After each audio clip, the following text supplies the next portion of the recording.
കർമ്മയോഗം പറയാൻ പുറപ്പെട്ടിരിക്കുക. ജ്ഞാനം പറഞ്ഞ് അവസാനിപ്പിച്ചതിന് ശേഷം 2-ാം അധ്യായത്തിൽ അവിടെ കൃഷ്ണൻ പറയുന്ന ഒരു വലിയ ശ്ലോകമാത്. യാവാനർത്ഥ ഉദപാനെ സർവതസംപ്ലുതോദകേ താവാൻ സർവേഷു വേദേഷു ബ്രാഹ്മണസ്യ വിജാനത. അദ്ദേഹം പറയാണ്, ജ്ഞാനം എന്ന് പറഞ്ഞാൽ എന്താ? എല്ലാ ദിക്കിലും വെള്ളം നിറഞ്ഞിരിക്കണു, അരയോളം അങ്ങനെ വെള്ളം നിറഞ്ഞിരിക്കുക. അങ്ങനെയാണ് ഈ ജ്ഞാനം എന്ന് പറയുന്നത്. ഇവിടെ പറഞ്ഞല്ലോ, ബ്രഹ്മൈവേദമഭൃതം പുരസ്താത് ബ്രഹ്മ. ജ്ഞാനം എന്ന് പറയുന്നത് ആർക്കാ? ബുദ്ധിക്കും മനസ്സിനുമാണ്. ആ ബുദ്ധിയിലും മനസ്സിലും ജ്ഞാനം അങ്ങോട്ട് നിറഞ്ഞാൽ കാണുന്നത് മുഴുവൻ ഈശ്വരമയം, ദൈവമയം, ബ്രഹ്മമയമായി തീരും. അങ്ങനെ ഒരു നില കൈവന്നാൽ എന്തായിരിക്കും സ്ഥിതി? സർവതസംപ്ലുതോദകേ. എല്ലാ ദിക്കിലും വെള്ളം നിറഞ്ഞിരിക്കുമ്പോൾ അവിടെ കുണ്ടുകുഴിയില്ല. എത്ര കിണറുണ്ടോ അത് മുഴുവൻ നിറഞ്ഞു, കുളം നിറഞ്ഞു, തടാകം നിറഞ്ഞു, പുഴയും നിറഞ്ഞു. അതിൻ്റെ ഉള്ളിൽ പിന്നെ ജലാശയത്തിന് ഒന്നിനും സ്ഥാനമില്ല. എല്ലാ ജലാശയത്തിലും ഉള്ളതെന്താ? ജലം. അത് കിണറ്റിൽ കുറേ താണിട്ട്, കുളത്തിൽ കുറച്ച് അടുത്ത്, തടാകത്തിൽ കുറച്ചും കൂടി അടുത്താണ്. പുഴയിലോ അതും ഏതാണ്ട് നിറഞ്ഞു കവിഞ്ഞു ഒഴുകുന്ന സമയമുണ്ട്. എല്ലാറ്റിലും ഉള്ളത് ജലമാണ്. അതേപോലെ നമ്മുടെ ഈ ജ്ഞാനം കൊണ്ട് നമുക്ക് കിട്ടുന്നത് എല്ലാം സർവം വിഷ്ണുമയം, വിഷ്ണുമയം, ബ്രഹ്മമയം, ബ്രഹ്മമയം, ആത്മമയം. ആ നിലയിലാണ് എത്തുന്നത്. ബ്രാഹ്മണസ്യ വിജാനത. അറിവുള്ള ഒരു ബ്രാഹ്മണന് ഉണ്ടാവുന്ന അനുഭവമാണിത്. എല്ലാ ദിക്കിലും വെള്ളം നിറഞ്ഞിരിക്കണം.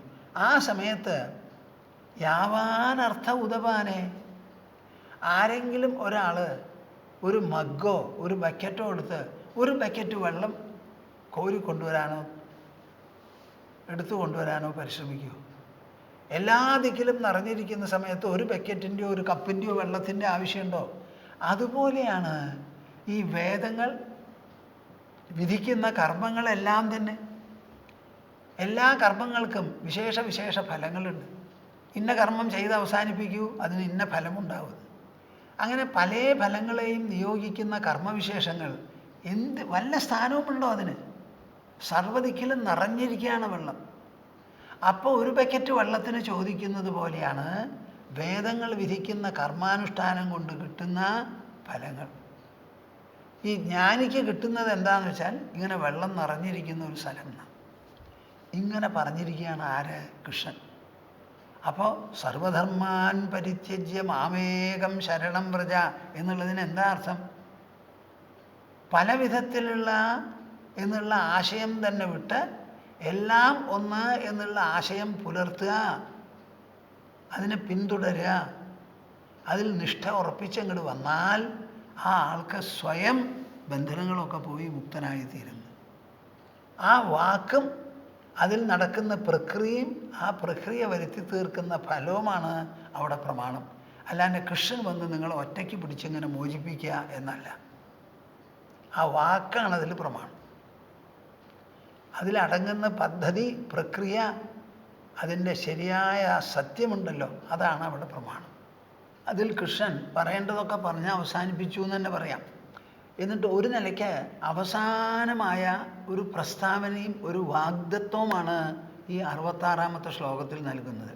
എന്താ ഞാൻ പറഞ്ഞത്? അന്തിമമായ ഒരു പ്രസ്താവന, അതേ സമയത്ത് ഒരു വാഗ്ദത്വം.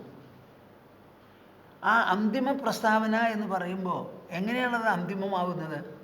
ആ പ്രസ്താവനയുടെ ഉള്ളിലുള്ള സത്യം, വസ്തുത അതിൻ്റെ ഉള്ളിൽ തന്നെ ഉണ്ടാവും. നമ്മുടെ ശാസ്ത്രങ്ങളൊക്കെ സത്യകഥനമാണ് നടത്തുന്നത്. വാസ്തവമെന്തോ, സത്യമെന്തോ, വസ്തുത എന്തോ അത് കണ്ടുപിടിച്ച് പ്രഖ്യാപിക്കുന്നതാണ് ശാസ്ത്രം. എടോ മനുഷ്യ, താൻ ശരീരമല്ല, ശരീരത്തിനെ ഉജ്ജീവിപ്പിച്ച് നിർത്തുന്ന ജീവനാണ്. ഈ ജീവൻ വാസ്തവത്തിൽ ശരീരം ജനിക്കുമ്പോൾ ജനിക്കുന്നില്ല, ശരീരം വളരുമ്പോൾ വളരുന്നില്ല, ക്ഷയിക്കുമ്പോൾ ക്ഷയിക്കുന്നില്ല, ശരീരം പ്രാണഹീനമാവുമ്പോൾ അങ്ങനെ ആവണമില്ല. താൻ ആത്മാവാണ് എന്ന് പറയുമ്പോൾ ശാസ്ത്രം ഒരു ആത്മാവിനെ ഉണ്ടാക്കുന്നില്ല. ശാസ്ത്രം മനുഷ്യൻ്റെ ഉൾ വ്യക്തിത്വം, ഉൾ സത്ത എന്തോ അതിനെ കണ്ടുപിടിച്ച് പ്രഖ്യാപിക്കുക മാത്രമേ, വെളിപ്പെടുത്തുക മാത്രമേ ചെയ്യുന്നുള്ളൂ. അല്ലാണ്ട് ശാസ്ത്രം ഒന്നും ഉണ്ടാക്കണില്ല. പ്രകൃതി ഇങ്ങനെയാണ്, പുരുഷൻ ഇങ്ങനെയാണ്, ഇതിൻ്റെ ആദി ഇന്നതാണ്, അന്തം ഇന്നതാണ് എന്ന് കണ്ടുപിടിച്ച് പറയുകയാണ്. ശാസ്ത്രജ്ഞന്മാരെന്താ കണ്ടുപിടിച്ച് പറയുക. അങ്ങനെ കണ്ടുപിടിച്ചിട്ടുള്ള പ്രസ്താവനകളാണ് നമ്മളുടെ ശാസ്ത്രങ്ങളിലെല്ലാം തന്നെ. അപ്പോൾ ഇവിടെയും കൃഷ്ണൻ പറയുന്നത് അതേമാതിരി ഒരു പ്രസ്താവനയാണ്. സർവധർമാൻ പരിത്യജ്യ മാമേകം ശരണം വ്രജ അഹം ത്വാ സർവപാപേഭ്യോ മോക്ഷയിഷ്യാമി മാ ശുചഃ. അർജുനൻ വല്ലാതെ ഭയപ്പെട്ട് വലിയ പാപമാണല്ലോ എന്ന് വിചാരിച്ചിട്ടാണല്ലോ നിന്നത്. അങ്ങനെ ഒരു പാപം ഇതിനെക്കുറിച്ച് ചിന്തിക്കേണ്ടതില്ല, ഭയത്തിന് സ്ഥാനമില്ല, ആവശ്യമില്ല. ഇവിടെ നല്ലത് ചീത്ത, ചെയ്യേണ്ടത് ചെയ്യരുതാത്തത്, ആകാവുന്നത് അരുതാത്തത്, ഇങ്ങനെയുള്ള വകവ്യത്യാസങ്ങളൊക്കെ ഉണ്ടല്ലോ. ഇതൊക്കെ ഒരു നാനാത്വ രചനയാണ്. ഈ നാനാത്വം ആസകലം മിഥ്യയാണ്, അതിന് സ്ഥാനമില്ല. ഇവിടെ എല്ലാം കൂടിയിട്ടൊരു ഒറ്റ പൊരുളേ ഉള്ളൂ. ആ പൊരുളിനെ അകമെന്നോ പുറമെന്നോ, നല്ലതെന്നോ ചീത്തയെന്നോ, ഇടതെന്നോ വലതെന്നോ, മുകളെന്നോ ചോടെന്നോ വിഭജിക്കാൻ പറ്റില്ല. ഇപ്പം ആകാശത്തിനെ അടയാളപ്പെടുത്താൻ പറ്റുമോ നമുക്ക്? അതിനെ മുറിച്ച് 2, 10, 1000 അനവധിയോ ആയിട്ട് തരംതിരിക്കാൻ നമുക്ക് പറ്റുമോ? പറ്റില്ല. അതെല്ലാം കൂടിയിട്ട് ഒന്നാണ്, അവിഭാജ്യമാണ്. അതുപോലെ ലോകത്തിലുള്ള അസ്തിത്വം, സത്തയുണ്ടല്ലോ, അത് ഒന്നാണെന്ന്. പലത് വരുമ്പോഴാണല്ലോ നല്ലത് ചീത്ത അരുതാത്തത് ആകാവുന്നത് എന്നുള്ള വ്യത്യാസവും വിഭജനവും വിവേകവും വരുള്ളൂ. അങ്ങനെയുള്ളതില്ല. ഇല്ല എന്നുള്ളത് എവിടം കൊണ്ട് തെളിയണു? മാമേകം ശരണം വ്രജ. ഞാൻ മാത്രമേ ഉള്ളൂ എന്ന് വിചാരിച്ച് ശരണം പ്രാപിക്കൂ. ഈ ഒന്നിലധികം വരുമ്പോഴാണല്ലോ ഈ പലതരത്തിലുള്ള പരിഗണനകൾ വരുന്നത്. ആ ഒന്ന് എന്നുള്ളതിനെ അങ്ങോട്ട് മുറുകി പിടിച്ച് പലത് എന്നുള്ളത് വിടുക എന്നർത്ഥമാണ്. പലത് വിട്ട് ഒന്നിനെ പിടിക്കുമെന്ന്. ആ ഒന്ന് മാമേകം എന്ന് കൃഷ്ണൻ കൂട്ടിച്ചേർത്തിട്ടുണ്ട് എന്ന് മാത്രം. അപ്പം അതിനൊരു വ്യക്തിയെ പരിഗണന ഞാൻ മുമ്പ് പറഞ്ഞതുപോലെ അത് കൊടുത്തു എന്ന് മാത്രം, ഒരു വാഗ്ദത്തമാക്കി പറയണമെന്ന്. ഇതിൽ അനവധി കാര്യങ്ങളുണ്ട്. ഇതാണിതിൽ സത്യം. ഒന്നേ ഉള്ളൂ. പലത് എന്നുള്ള തോന്നൽ വിട്ടുകളയുക. പലത് എന്ന് പറഞ്ഞാൽ പരിഭ്രമായി, ഭയമായി, പല വിധത്തിലുള്ള ഗണനകളായി, ധർമ്മമായി അധർമ്മമായി, അതൊക്കെ അങ്ങോട്ട് വിട്ടേക്കൂ. ഒന്നേ ഉള്ളൂ, ഒന്നേ ഉള്ളൂ എന്ന് മുറുകി പിടിക്കുക. ആ ഒന്നിനെ കൃഷ്ണനാക്കിക്കോളും. കൃഷ്ണൻ മാത്രമേ ഉള്ളൂ, ബാക്കിയൊന്നുമില്ല എന്ന് പറഞ്ഞതുകൊണ്ട് വിരോധമില്ല. ഒന്നെന്നുള്ളതിനാണ് അവിടെ ഈ ഉറപ്പ്. അതാണ് അവിടെ കേന്ദ്രബിന്ദു. അങ്ങനെ വന്നാൽ ആ ഒന്ന് എന്ന് പറയുന്ന ആ തീരുമാനം ഉണ്ടല്ലോ, അത് തന്നെ ഒരു മനുഷ്യനെ മോചിപ്പിക്കും. ആ ഒന്നാണ്. ഒന്നാണെങ്കിൽ പിന്നെ മോചിപ്പിക്കലില്ലല്ലോ. ഒന്നിനെ ബന്ധിക്കില്ല. ഒന്നിനെ കണ്ട് ആ ഒന്ന് പേടിക്കേണ്ട ആവശ്യമില്ല. ഇതൊക്കെ ആദ്യം പറഞ്ഞതാണ്. എന്നിട്ട് ഈ ഒരു വിഷയം പലയിടത്തും പല മാതിരിയിലും പറഞ്ഞിട്ടുണ്ട് എന്ന് പറഞ്ഞ് പല കാര്യങ്ങൾ ഉദ്ധരിച്ച് ഞാനത് വിവരിച്ചുകൊണ്ടിരിക്കുകയാണ്. കുറച്ചും കൂടിയും പറയാം. ശുകാഷ്ടകം എന്ന് പറഞ്ഞൊരു അഷ്ടകമുണ്ട്, വളരെ വിശേഷപ്പെട്ടതാണ്. ഇതൊക്കെ സാധാരണ ആരാ പറയുകയെന്നറിയോ? ഒന്നാന്തരം ജ്ഞാനികൾ, തത്വജ്ഞാനികൾ. അവർ മാത്രമേ ഇത് പറയുള്ളൂ, കേൾക്കുള്ളൂ. പറഞ്ഞു കൊടുക്കുമോ എന്നുള്ളത് എനിക്കറിയില്ല. ആർക്കാ പറഞ്ഞു കൊടുക്കുക? ഇവിടെയും കൂടി കൃഷ്ണൻ എങ്ങനെയാണ് പറഞ്ഞു നിർത്തണേ? എല്ലാ ധർമ്മങ്ങളെയും വിട്ട് ഞാൻ മാത്രമേ ഉള്ളൂ എന്ന് പറഞ്ഞ് ആശ്രയിക്കാനാണ് പറയണേ. എല്ലാ ധർമ്മങ്ങളെയും വിടൂ, നാനാത്വം തന്നെ തെറ്റാണ്, ഒന്ന് മാത്രമേ ഉള്ളൂ എന്ന് പരിഗണിക്കൂ എന്ന് പറഞ്ഞ് നിർത്തുന്നില്ല. എന്നെ ആശ്രയിച്ചോളൂ എന്നാണ് പറയണത്. അപ്പോഴും അർജുനൻ ഒരു പിടിവള്ളി ഉണ്ടാക്കി കൊടുത്തുകൊണ്ടാണ് സംസാരം. അതുപോലെ എല്ലാവരും പിടിവള്ളി ആവശ്യപ്പെടുന്നവരാണ്. ആ ശുദ്ധധർമ്മലമായ സത്യം അതേപടിക്ക് ഗ്രഹിക്കാൻ ആരും തയ്യാറില്ല. എന്താ ചെയ്യുക? സാധിക്കണ്ടേ? എന്നാലും സത്യം പറയാതിരുന്നാൽ പറ്റില്ലല്ലോ. അനന്തകോടി ജനങ്ങളിൽ ഒരാൾക്ക് ആ ജിജ്ഞാസയുണ്ടെങ്കിൽ ആ ജിജ്ഞാസയെ പൂരിപ്പിക്കാതെ പറ്റില്ല. അപ്പോൾ ശുകാഷ്ടകത്തിലുള്ള ഒരു ശ്ലോകം, ഭേദാഭേദൗ സപദി ഗലിതൗ പുണ്യപാപേ വിശീർണേ മായാമോഹൗ ക്ഷയമുപഗതൗ നഷ്ടസന്ദേഹവൃത്തേ ശബ്ദാതീതം ത്രിഗുണരഹിതം പ്രാപ്യ തത്വാവബോധം നിസ്ത്രൈഗുണ്യേ പഥി വിചരതഃ കോ വിധി കോ നിഷേധഃ. എൻ്റെ കൂട്ടരെ, നിങ്ങളൊന്ന് കേൾക്ക്. ഭാരതം എന്ന് പറയുന്ന ആ ജീവൻ്റെയും ആത്മാവിൻ്റെയും ശാശ്വത ധ്വനിയാണത്. ഭാരതത്തിൻ്റെ ഗാനമാണത്. യോഗവാസിഷ്ഠ രാമായണത്തിൽ ഉപശമ പ്രകരണത്തെപ്പറ്റി ഞാൻ എഴുതുന്നുണ്ടല്ലോ നമ്മുടെ വിചാരസരണിയിൽ. അതിന് പേര് കൊടുത്തിരിക്കുന്നത് ഉപശമപ്രകരണത്തിനെ സംഗ്രഹിച്ച് എഴുതുന്നതാണ്. ഉപശമപ്രകരണത്തിൽ എന്താ വിഷയം?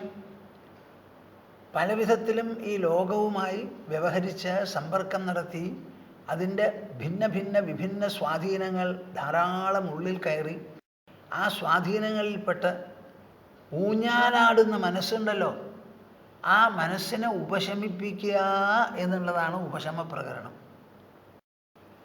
ആ ഉപശമപ്രകരണം കഴിഞ്ഞാലാണ് നിർവ്വാണ പ്രകരണം.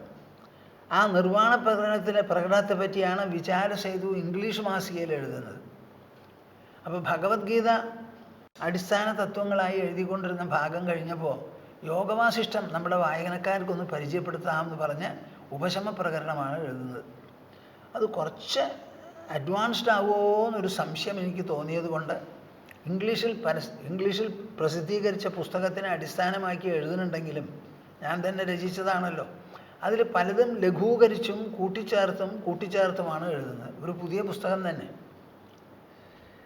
അപ്പം അതിൽ ജനകരും കൂട്ടരും കൂടി നായാട്ടിന്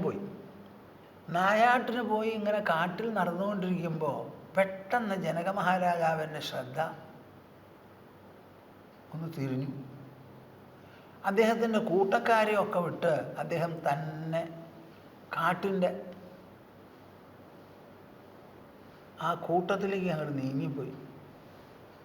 നീങ്ങിപ്പോയി ശ്രദ്ധിച്ച് കേട്ടു അത്രേ. കേട്ടപ്പോൾ ഒരു കൂട്ടം സിദ്ധന്മാർ ഒറ്റയ്ക്കും കൂട്ടായും പാടുന്ന പാട്ട് കേട്ടു.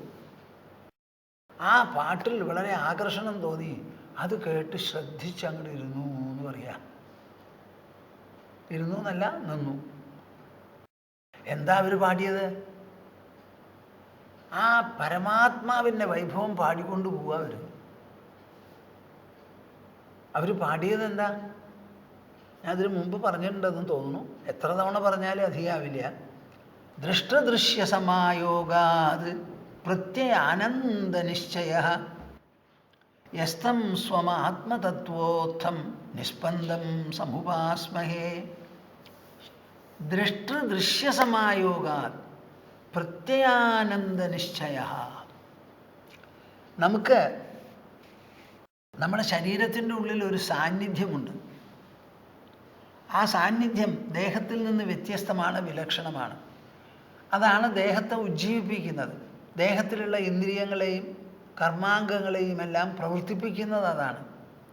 പ്രവർത്തിപ്പിച്ചതിൻ്റെ അനുഭവം ഉദിക്കുന്നതും അതിലാണ്, മനസ്സിലാണ്. അപ്പോൾ ഇതിവിടെ പറയുകയാണ്, നമ്മുടെ ശരീരത്തിൻ്റെ ഉള്ളിലുള്ള ആ സാന്നിധ്യമുണ്ടല്ലോ, അത് സ്വയം വെളിപ്പെടുത്തണമെങ്കിൽ എന്ത് വേണം? എന്തെങ്കിലും ചിലതൊക്കെ അത് തൊടുത്തു വിടണം. നമ്മുടെ ശൂന്യമായ ആകാശത്തെ മാത്രം നോക്കിയാൽ നിങ്ങൾക്ക് എന്താ മനസ്സിലാവുക? ഒന്നും മനസ്സിലാവില്ല. അതാണ് ഈ ശൂന്യാകാശത്തിൻ്റെ ഉള്ളിൽ, ആകാശകോശത്തിൽ പല വിധത്തിലുള്ള ഗോളത്തിൽ പലതരത്തിലുള്ള സൃഷ്ടികളും ഉള്ളത്. അതൊക്കെ ഈ ആകാശത്തു നിന്ന് പുറപ്പെട്ടിട്ടുള്ളതാണ്. നമ്മുടെ ഉള്ളിൽ ഒന്നുണ്ട് എന്നുള്ളത് മനസ്സിലാക്കണമെങ്കിൽ ആ ഉള്ളു വെളിപ്പെടുന്നത് എപ്പോഴാണ്? ദൃശ്യ സമായോഗാത്. ആ ഉള്ളിലുള്ള സാധനം കാണണം എന്ന് നിശ്ചയിച്ച് കാഴ്ചക്കാരനായി, കാണുന്നവനായി. ആ കാണുന്നവൻ എന്ന് പറയുമ്പോൾ കാണേണ്ടതോ ആയ ഒന്ന് അവിടെ ഉണ്ട്. അതാണ് ദൃശ്യം. ഇത് രണ്ടും കൂടിയിട്ട് ഒരു സംയോഗം നമ്മുടെ ഉള്ളിൽ നടക്കുക. അപ്പോൾ വെറുതെ ഇരുന്നിരുന്ന അകം ഒരു സംയോഗത്തിന് വിധേയമായ ഒരു അനുഭവം തൊടുത്തുവിട്ടു. കേൾക്കണുണ്ടോ നിങ്ങൾ? പക്ഷേ എൻ്റെ ചോദ്യം നിങ്ങൾക്ക് മറുപടി പറയണം. നിങ്ങൾ ഈ അനുഭവം പുറത്തുനിന്ന് വരുന്നതോ അതോ ഉള്ളിൽ ജനിക്കുന്നതോ എന്നാണ് ചോദ്യം. ആ അനുഭവം എന്തിനെയാണ് സൂചിപ്പിക്കുന്നത്?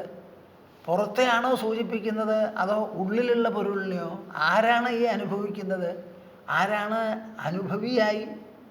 അനുഭവിക്കപ്പെടുന്നതായി അനുഭവമായി പരിണമിക്കുന്നത് ആരാ? അപ്പം നമ്മുടെ ഉള്ളിലുള്ള ഉൾസാന്നിധ്യത്തെ വെളിപ്പെടുത്താൻ വേണ്ടി നടക്കുന്ന ദൃശ്യ സമ്പർക്കങ്ങളാണ് ഈ ജീവിതം. ആ ജീവിതത്തിൽ നമുക്ക് മനസ്സിലാക്കാനുള്ളത് ഉള്ളിലുള്ള മഹിമയാണ്. ആ പരമാത്മാവിനെ കുറിച്ച് ഞങ്ങൾ ആലോചിക്കണു. യസ്തം സ്വം ആത്മതത്വോത്ഥം നിസ്പന്ദം സമുപാസ്മഹേ. എന്താണോ ഇവിടെ ദ്രഷ്ടാവായത്, എന്തിലാണോ ഈ ദൃശ്യപ്രതീതി ഉദിക്കുന്നത്, എവിടെയാണോ ഈ ദ്രഷ്ടാവും ദൃശ്യവും കൂടി ഒരു സമ്പർക്കം നടക്കുന്നത്, ആ സമ്പർക്കാനുഭവം എങ്ങനെ ഉണ്ടാകുന്നുവോ ഇതിനെല്ലാറ്റിനും മൂലപ്പൊരുളും ഹേതുവും ഉള്ളടക്കവും എല്ലാമായിരിക്കുന്ന ആത്മസത്തെ ഞങ്ങളിങ്ങനെ ആലോചിക്കാനേ പറ്റൂ, വേറൊന്നും പറ്റില്ല. അതിനെ പൂജിക്കാൻ പറ്റില്ല, അതിന് നിവേദ്യം കൊടുക്കാൻ പറ്റില്ല. അതിനെക്കുറിച്ച് ഇങ്ങനെ ആലോചിക്കാനുള്ളൊരു ബുദ്ധി നമുക്ക് കിട്ടിയിട്ടുണ്ട്. ആ ബുദ്ധി കൊണ്ട് ഇങ്ങനെ ആലോചിക്കണമെന്ന്. ആ ആലോചനയാണ് ഞങ്ങളുടെ ആരാധന, അതാണ് ഞങ്ങളുടെ പൂജ, അതാണ് ഞങ്ങൾ നൽകുന്ന സത്കാരം. നിഷ്പന്ദം സമുപാസ്മഹേ, അത് തന്നെയാണ് ശ്രീമദ് ഭാഗവതത്തിൽ സത്യം പരം ധീമഹി എന്ന് പറയുന്നത്. ബുദ്ധി കൊണ്ട് ഞങ്ങൾ ആലോചിക്കണു പരമസത്യത്തെ എന്ന്, അത് ആലോചിക്കാനേ പറ്റുള്ളൂ. ഭാരതത്തിൻ്റെ മഹിമയെപ്പറ്റി പറയുകയാണല്ലോ. ഭാരതത്തിൻ്റെ മഹിമ ഇവിടെയുള്ള തത്വവിചാരമാണ്. തത്വവിചാരം എന്ന് പറയുന്നത് ബുദ്ധിയുടെ ഒരു പ്രത്യേക വ്യായാമമാണ്. അതിന് മാത്രം വിധിച്ചിട്ടുള്ള ഒരു തൊഴിലോ പ്രയത്നമോ ഒരു അനുധാവനമോ ആണത്. അപ്പം അത് എത്ര ആൾ കേട്ടു, എത്ര ആൾ ഗ്രഹിച്ചു എന്നുള്ള ചോദ്യമില്ല. ഒരാളുടെ ബുദ്ധിയിലെങ്കിലും അത് തോന്നി ഗവേഷണം ചെയ്യണം എന്ന് പറഞ്ഞാൽ അത് ചെയ്യാതെ ഇരിക്കാൻ പറ്റില്ല, അതിൻ്റെ ഫലവും പ്രഖ്യാപിക്കും. അപ്പോൾ ഈ ജനക മഹാരാജാവിനെ പറ്റി ഞാനൊരു ഉദാഹരണം പറയാം. നായാട്ടിലേക്ക് പോയപ്പോൾ കൂട്ടുകാരെയൊക്കെ വിട്ട് ഒറ്റയ്ക്ക് ഒരു മരക്കൂട്ടത്തിൻ്റെ ഉള്ളിൽ ചെന്ന് സിദ്ധന്മാർ പാടിക്കൊണ്ടു പോകുന്നത് കേട്ട് ആ കേട്ടതിനെക്കുറിച്ച് മനനം ചെയ്തിട്ടാണ് അദ്ദേഹത്തിന് മോക്ഷമുണ്ടായത്. അപ്പോൾ ആ സിദ്ധന്മാരുടെ പാട്ടും അദ്ദേഹം കേൾക്കാൻ ഇടവന്നതും അതിനുവേണ്ടി ബാക്കിയെല്ലാം വിട്ടുകളഞ്ഞതുമെല്ലാം നിങ്ങളുടെ മനസ്സിൽ നല്ലോണം ഒന്ന് ഭാവന ചെയ്യണം, അപ്പോഴേ കാര്യം മനസ്സിലാവുള്ളൂ. അതുപോലെ ഒരു ഭാഗമാണ് ഈ പറയാൻ പോണത്. ഭേദാഭേദൗ സപദിഗളിതൗ പുണ്യപാപേ വിശീർണേ മായാമോഹൗ ക്ഷയമുപഗതൗ നഷ്ടസന്ദേഹവൃത്തേ ശബ്ദാതീതം ത്രിഗുണരഹിതം പ്രാപ്യ തത്വാവബോധം നിസ്ത്രൈഗുണ്യേ പഥി വിചരതഃ കോ വിധി കോ നിഷേധഃ. നമ്മൾ ധർമ്മം അധർമ്മം ചെറുപ്പം മുതലേ കേട്ടിട്ടുള്ളതാണ്. Dos and don'ts, moral lessons, ethical lessons എന്നൊക്കെ നമ്മൾ പറഞ്ഞു കേൾക്കും. എന്നാലും നമുക്ക് ഇനി എത്തിക്കൽ ഗവേണൻസും ethical behaviour on the part of the majority of the people, ജനങ്ങളുടെ ഭൂരിപക്ഷം ജനങ്ങൾ ധാർമ്മികമായ ഒരു പന്ഥാവ് കൂടി നടക്കുക എന്ന് പറയുന്ന ആ ഒരു ലക്ഷ്യമുണ്ടല്ലോ, അതിലേക്ക് എത്താൻ കുറേ കൊല്ലങ്ങൾ ഇനിയും പോണ്ടി വരുന്നതാണ് തോന്നുന്നത്. അങ്ങനെ ധർമാധർമ്മ പരിഗണനകളൊക്കെ വിധിക്കുന്ന ശാസ്ത്രങ്ങളുണ്ടല്ലോ, ആ ശാസ്ത്രങ്ങൾ ഇതിനെ മുഴുവൻ തരണം ചെയ്യേണ്ടവനാണ് മനുഷ്യൻ. അങ്ങേ അറ്റത്തെ സത്യത്തിൻ്റെ അവിടെ ചെല്ലുമ്പോൾ ഈ അനവധിയോ വിധിയോ നിഷേധമോ ഒന്നും അവിടെ കാണില്ല. അനവധി ഉള്ളപ്പോഴല്ലേ ഇന്നത് ചിലത് ആകാവൂ ഇന്നത് പാടില്ല എന്നുള്ള വിധി വരുള്ളൂ. ഒന്നേ ഉള്ളൂ എന്നുണ്ടെങ്കിൽ അത് സ്വീകരിക്കലോ തിരസ്കരിക്കലോ ആ ചോദ്യം അവിടെ വരുന്നുണ്ടോ? സ്വീകരിക്കേണ്ട ആവശ്യമില്ല, അതുണ്ട് അവിടെ. പിന്നെ നിങ്ങൾ ഇനി എന്താ സ്വീകരിക്കുക? തിരസ്കരിക്കാൻ ഒട്ടും പറ്റൂല. അപ്പോൾ സ്വീകാര തിരസ്കാരങ്ങൾ അർത്ഥരഹിതമായി ദുർബലപ്പെട്ടു പോകുന്ന വിശേഷപ്പെട്ട ഒരു നിലയാണ് ഏകാത്മകത്വം. മനസ്സിലായോ കൂട്ടരെ? നല്ലത് ചീത്ത എന്ന് പറഞ്ഞ് തിരിക്കാനോ വേണം വേണ്ട എന്ന് പറയാനോ ഇഷ്ടാനിഷ്ടങ്ങൾ പുലർത്താനോ സ്വീകാര തിരസ്കാരങ്ങൾ പ്രയോഗിക്കാനോ ഒന്നിനും സാധിക്കില്ല. ഒന്നേ ഉള്ളൂ, ആ ഒന്നും ഉണ്ട് താനും, വേറെ ഒന്നും അവിടെ ഇല്ല, യേശു ഇല്ല എന്ന് വന്നാൽ പിന്നെ എന്താ ആവശ്യം? അങ്ങനെ ഒരു പഥത്തിൽ നടക്കുന്നവനാണ് എന്ന് പറഞ്ഞാണ് ശുഗൻ പാടുന്നത്. അപരോക്ഷാനുഭൂതിയിൽ ശങ്കരാചാര്യൻ വളരെ വ്യക്തമായി പറയുന്നു, നിമേഷാർദ്ധം ന തിഷ്ഠന്തി വൃത്തിം ബ്രഹ്മമയീം വിന യഥാ തിഷ്ഠന്തി ബ്രഹ്മാദ്യാഹ സനകാദ്യാഹ ശുഗാദേഹാന്ന്.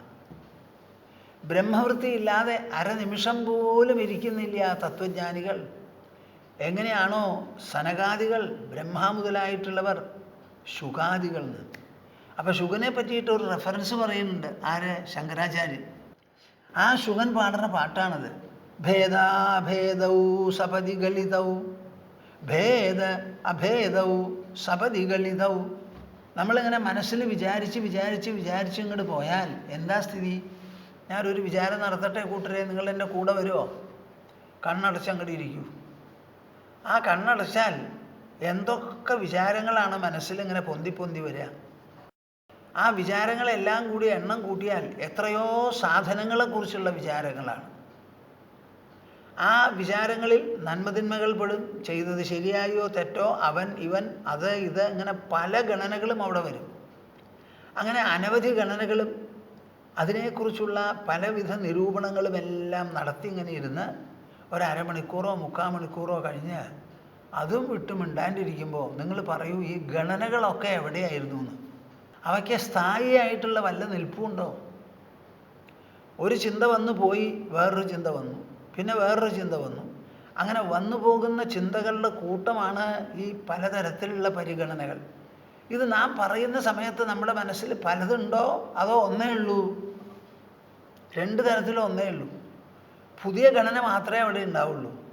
അത് മാത്രമല്ല, ഈ ഗണനകളെല്ലാം പൊന്തിത്താഴുന്നത് എവിടെയോ ആ ഒരു സത്താവിശേഷം ചൈതന്യം മാത്രമേ അവിടെ ഉള്ളൂ. അപ്പം ഈ പലതെന്ന് പറയുന്നത് എവിടെയാണ് ഉദിച്ചത്? ഉദിച്ചിട്ട് അവിടെ നിൽക്കുന്നുണ്ടോ? ഇല്ല. അപ്പം അതിന് എന്താണ് സ്ഥാനം, മഹിമ, പ്രസക്തി? ഇല്ല. അപ്പം എല്ലാ തരത്തിലുള്ള പരിഗണനകളും നമ്മുടെ മനസ്സിൻ്റെ നിരൂപണങ്ങൾ മാത്രമാണ്. അവിടെ നിരൂപണങ്ങൾ അവശേഷിക്കുന്നില്ല, നിൽക്കുന്നില്ല.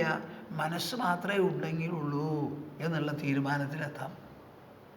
അതാണ് പറയണത്, ഭേദാഭേദവും സപതികളിതവും.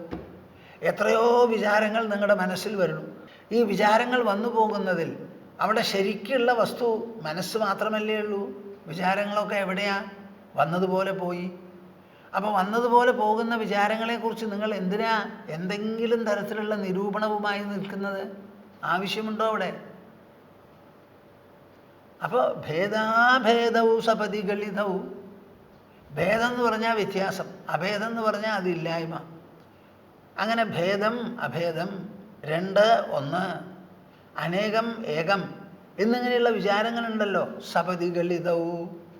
നിങ്ങളുടെ ഉള്ളിലുള്ള അന്തരംഗത്തെക്കുറിച്ച് ഭാവന ചെയ്ത് നിരൂപണം ചെയ്ത് നിരീക്ഷണം ചെയ്ത് പരിശോധിച്ച് നോക്കുമ്പോൾ അവിടെ ചിന്തകളൊന്നുമില്ല. ചിന്തനശക്തിയുള്ള മനസ്സ് മാത്രമേ ഉള്ളൂ എന്ന് മനസ്സിലാവും. അങ്ങനെ വരുമ്പോൾ അനവധി ചിന്തകളിൽ അടിസ്ഥാനമാക്കിയിട്ടുള്ള ധർമാധർമ്മങ്ങൾക്ക് വല്ല പ്രസക്തിയുമുണ്ടോ? ഇല്ല. പുണ്യപാപേ വിശീർണേ. പാപം പുണ്യം എന്ന് പറയുന്നതും ഈ പലതിനെക്കുറിച്ചുള്ള നിരൂപണങ്ങളിൽപ്പെട്ട ഒരു നിരൂപണം, ഒരു ദ്വന്ദ്വമാണത്. ആ ദ്വന്ദ്വത്തിനും അവിടെ പ്രസക്തിയില്ല. ഭേദാഭേദം പോലെ അതും പ്രസക്തമല്ല. വിശീർണേ, അതിന് സ്ഥാനമില്ലാതെ ശിഥിലമായി അതും പോണു. മായാമോഹവും ക്ഷയമുപഗതവും. മായാമോഹം എന്തിനെക്കുറിച്ച്? അനവധി വരുമ്പോൾ അതിൽ നമുക്ക് മായ തോന്നാം, മോഹം തോന്നാം, ഭ്രമം തോന്നാം. എല്ലാം കൂടി ഒന്നേ ഉള്ളൂ എന്ന് പറഞ്ഞാൽ എന്തിനെ കണ്ടിട്ടാ മായ? എന്തിനെ കണ്ടിട്ടാണ് മോഹം, ഭ്രമം? മായാമോഹവും ക്ഷയമുപഗതവും. ഒന്ന് വീണു, പിന്നെ ഒന്ന് വിശീർണമായി, പിന്നെ ഒന്ന് ക്ഷയിച്ചു. 3 വാക്ക് ഉപയോഗിച്ചിട്ടുണ്ടെന്നേ ഉള്ളൂ. മായാമോഹവും ക്ഷയമുപഗതവും നഷ്ടസന്ദേഹവൃത്തേ. സന്ദേഹം സംശയം എന്ന് പറയുന്ന മനോവൃത്തി എന്നേക്കുമായി നഷ്ടപ്പെട്ട് തിരോധാനം ചെയ്ത് അലിഞ്ഞ് മറഞ്ഞു പോയിരിക്കുന്നു. എന്തിനെക്കുറിച്ച് സന്ദേഹം? എല്ലാം കൂടി ഒരു ചൈതന്യം, ശുദ്ധ ചൈതന്യം മാത്രമേ ഉള്ളൂ. അതിലാണ് ഈ അനേകം എന്ന് പറഞ്ഞ ആ വന്നുകയറ്റം. അത് കയറി അവിടെ നിൽക്കണില്ല, വന്നതുപോലെ പോയി. അപ്പോൾ പരിശോധിച്ച് നോക്കുമ്പോൾ അവിടെ ഒരൊറ്റ പൊരുളേ ഉള്ളൂ. ബാക്കിയുള്ളതൊക്കെ അതിൻ്റെ പ്രകടന വിശേഷമാണ്. ആ ഒന്നിനെക്കുറിച്ച് നമ്മൾ എന്തിനാ പലതരത്തിലും ചിന്തിക്കുന്നത്? പാപപുണ്യങ്ങൾക്ക് എന്താ പ്രസക്തി? ഭേദാഭേദവും സപതിഗലിതവും പുണ്യപാപേ വിശീർണേ മായാമോഹവും ക്ഷയമുപഗതവും നഷ്ടസന്ദേഹവൃത്തേ. ശബ്ദാതീതം ത്രിഗുണരഹിതം. ശബ്ദത്തിന് അതീതമാണെന്ന്. ശബ്ദം എന്ന് പറഞ്ഞാൽ എന്താ? നമ്മുടെ ശബ്ദനാളത്തിൻ്റെ ഒരു പ്രയത്നമാണിത്. എന്തിന്? ബുദ്ധിയിൽ ഉദിക്കുന്ന ആശയത്തെ പ്രകടമാക്കാൻ വേണ്ടിയിട്ടുള്ള ഒരു മാധ്യമമാണ് ഈ ശബ്ദം. അക്ഷരം, പദം, വാക്യം, ഘടന, ഖണ്ഡിക എന്നൊക്കെ പറയുന്നത്.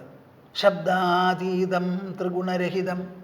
ആ ശബ്ദത്തിനൊക്കെ അതീതമാണ്. മനസ്സിനെക്കുറിച്ചാണ് നമുക്ക് പറയേണ്ടത്. മനസ്സ് തൊടുത്തുവിടുന്നതാണ് ശബ്ദം. അപ്പോൾ ആ ശബ്ദം എങ്ങനെ മനസ്സിനെ വെളിപ്പെടുത്തും? ശബ്ദം പുറത്തുള്ളതാണല്ലോ, മനസ്സകത്തുള്ളതാണല്ലോ. ഈ ശബ്ദം കൊണ്ട് ഉള്ളിലുള്ളതിനെ തെളിയിപ്പിക്കാനോ പറഞ്ഞു തരാനോ പറ്റുമോ? പറ്റില്ല. ത്രിഗുണരഹിതം.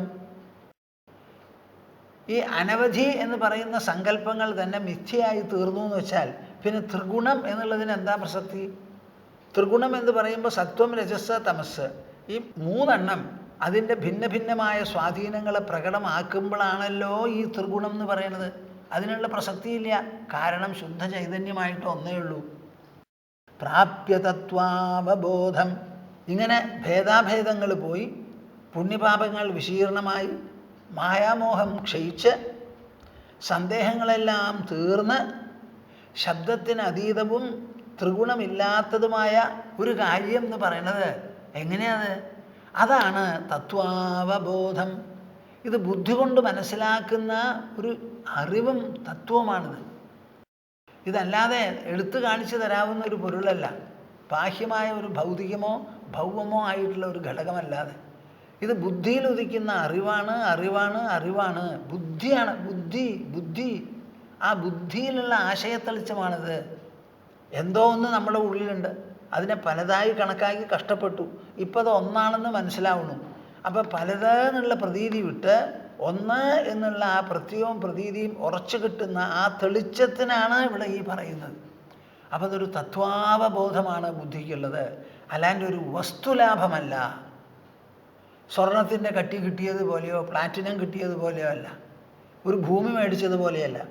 പ്രാപ്യ തത്വാവബോധം നിസ്ത്രഹീ ഗുണ്യേ പഥി വിചരത കോ വിധി കോ നിഷേധ.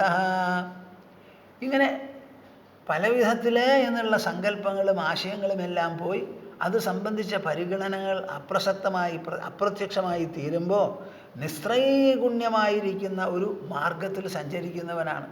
അങ്ങനെ സഞ്ചരിക്കുന്നവന് എന്ത് വിധി, എന്ത് നിഷേധം? ആ ആളോട് ഇന്നത് ചെയ്യൂ എന്ന് പറയാനോ ഇന്നത് ചെയ്യരുത് എന്ന് പറയാനോ ആര് പറഞ്ഞാൽ തന്നെ എന്താണ് അതിന് പ്രസക്തി? അതിനൊക്കെ അതീതമായിട്ടാണ് ആ മനുഷ്യൻ്റെ നിൽപ്പ്, ഭാവന, വിചാരം, ദർശനം എല്ലാം തന്നെ.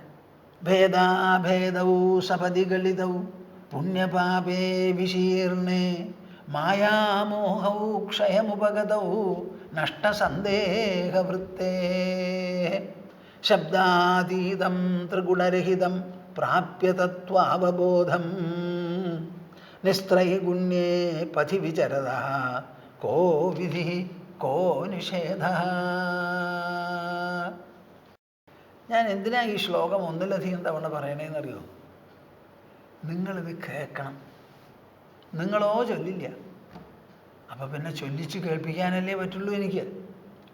അത് കേൾക്കുമ്പോൾ ഈ കേട്ടത് ചിലതെങ്കിലും നിങ്ങളുടെ മനസ്സിൽ വരും. ഈ ശ്രവണത്തിന് വലിയ ശക്തിയാണ്. ഇന്നലെയോ മിനിഞ്ഞാന്നോന്ന് ഓർമ്മയില്ല, അമേരിക്കയിൽ നിന്ന് ഒരു ടെലിഫോൺ കോള്. ഒരു കുട്ടി പ്രസവിക്കാനുണ്ടായിരുന്നു.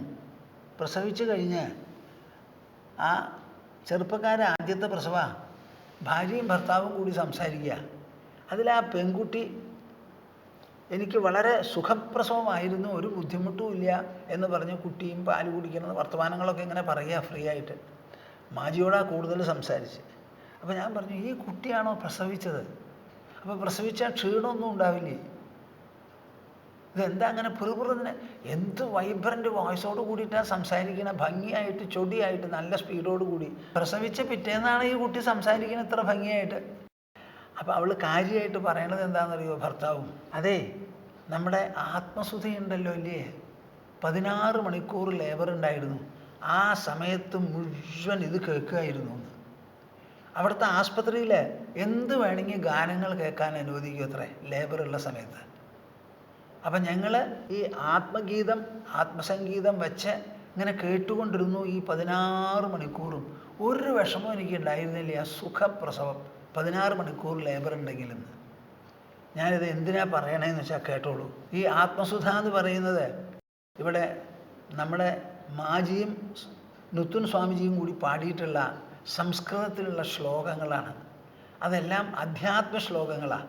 കുറേ നല്ല ഭക്തി സൂചിപ്പിക്കുന്നത്, കുറേ സത്യം ഉദ്ബോധിപ്പിക്കുന്നത്, കുറേ ഈ മാതിരിയുള്ള ധർമ്മകാര്യങ്ങളും സംസ്കാരവും ഉദ്ബോധിപ്പിക്കുന്നത്. അങ്ങനെയുള്ള പല ശ്ലോകങ്ങളുടെയും ഒരു കളക്ഷൻ, ഒരു സമാഹാരമാണത്. അത് ഈ യോഗം പഠിപ്പിക്കുന്ന യോഗസാധന പഠിപ്പിക്കുന്ന ആൾക്കാർ ഉപയോഗിക്കുന്നു പല സ്ഥലത്തും. അപ്പോൾ ആ കുട്ടി ഈ 16 മണിക്കൂർ ഇത് വെച്ച് കേട്ടുകൊണ്ടിരുന്നു എന്നാണ് പറയണത്. ഈ ലേബർ വരുമ്പോൾ ഒരു ബുദ്ധിമുട്ടൊക്കെ ഉണ്ടാവുമല്ലോ, ആ ആസ്പത്രിയിൽ ആ സ്വാതന്ത്ര്യം അവർ കൊടുക്കണമെന്ന്. അപ്പോൾ കുട്ടിക്കൊരു വിഷമം ഉണ്ടായില്ലേ? അവൾ പ്രസവിച്ച ഒരു പെൺകുട്ടിയാണെന്ന് തോന്നില്ല എന്ന് സംസാരിക്കുമ്പോൾ. ഞാൻ ചോദിക്കുക, ഇവിടെ പ്രസവിക്കുന്ന ആൾ, ഞാൻ നമ്മുടെ സഹോദരിമാർ പ്രസവിച്ച അമ്മ നോക്കണതൊക്കെ കണ്ടിട്ടുണ്ട്. അവർ ഒന്നും മിണ്ടൊന്നുമില്ല കാര്യമായിട്ട്. 28, 30, 56 കഴിഞ്ഞിട്ടാണ് വെള്ളപ്പാത്രമൊക്കെ ഒന്ന് തൊടുക. ഇങ്ങനെയൊക്കെ വലിയ നിഷ്കർഷയാണ്. അല്ലെങ്കിൽ തണ്ടു വേദന ഉണ്ടാവും, മരക്കെട്ട് വേദന ഉണ്ടാവും എന്നൊക്കെയാണ് പറഞ്ഞു കേൾക്കാറുള്ളത്. അപ്പോൾ ഇതിന് ഈ ശ്ലോകങ്ങൾ ഇങ്ങനെ ചൊല്ലുമ്പോൾ നിങ്ങൾക്കിത് ആദ്യം മനസ്സിലായിക്കൊള്ളണം എന്നില്ല. ഇത് കേൾക്കണം എന്നുള്ള ഒരാശയം, അതിനോട് കൂടി ഒരു യോജിപ്പ് മനസ്സിന് തോന്നിയാൽ മതി, ഒരു സാമഞ്ജസ്യം ഉണ്ടായാൽ മതി. ശബ്ദാതീതം ത്രിഗുണരഹിതം പ്രാപ്യ തത്വാവബോധം. ഈ 3-4 വാക്കുകൾ മനസ്സിലങ്ങോട്ട് തങ്ങിയെന്നുണ്ടെങ്കിൽ അനിവാര്യമാണ് ഇതിൻ്റെ സ്വാധീനം. ഇന്നല്ലെങ്കിൽ നാളെ നിങ്ങൾക്കത് അനുഭവപ്പെടും, അതോട് സാമഞ്ജസ്യമുണ്ടെങ്കിൽ. അത്ര വിശേഷപ്പെട്ടതാണ് ഈ ശ്ലോകങ്ങൾ. ഞാൻ എപ്പോഴും പറയും, നമ്മുടെ അന്തരാത്മാവിൽ നിന്ന് ധ്വനിക്കുന്നതാണ് ഈ ശബ്ദം. ചത്തവൻ്റെ വായിൽ നിന്ന് ശബ്ദം പുറപ്പെടില്ല, മരിച്ചവൻ്റെ വായിൽ നിന്ന്. ജീവിച്ചിരിക്കുമ്പോൾ മാത്രമേ ശബ്ദം പുറപ്പെടുള്ളൂ.